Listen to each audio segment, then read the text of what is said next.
going to rise significantly. Yeah, well, that's right. So the nature of a cyclone, as I just mentioned, we haven't been able to contact any islands outside of Vanuatu, where the capital city of Port Vila is on, and there are so many other islands here that we haven't been able to gauge the extent of damage, let alone loss of life or injury that may have taken place there. And what I can tell you is that if you consider Port Vila, the capital city, to be the most structurally sound place in Vanuatu to have weathered the cyclone, what I've seen today and the absolute devastation I've seen around Port Vila, I can only imagine the things that are going on in the most remote and vulnerable islands around Vanuatu.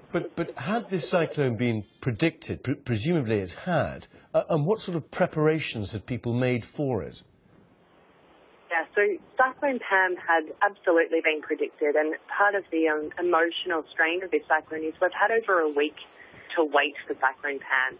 We had a lot of warning, and what that means is organisations like World Vision were able to prepare their staff, not only to look after themselves, also their families, but to go out to some of these remote communities, warn them of the dangers of the cyclone coming, help them secure their housing, which is very fragile here. So local housing is thatched roofs and thatched walls, and so last night the winds would have picked those up and absolutely blown them away like they did in Port Vila.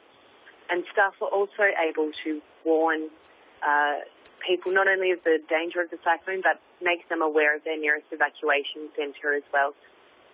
Yesterday, there was a real concerted effort around Port Vila to make sure that people were getting into those evacuation centres. So there was a call out on social media, text messages went around that anyone, if they had a vehicle and had the time to help, to go and pick people up and to take them to these evacuation centres so people could get there safely.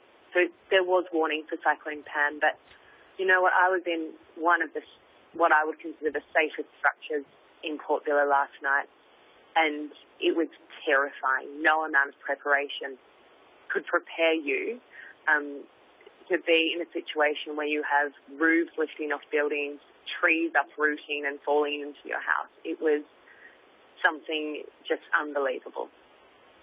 Chloe Morrison from World Vision, thank you very much indeed for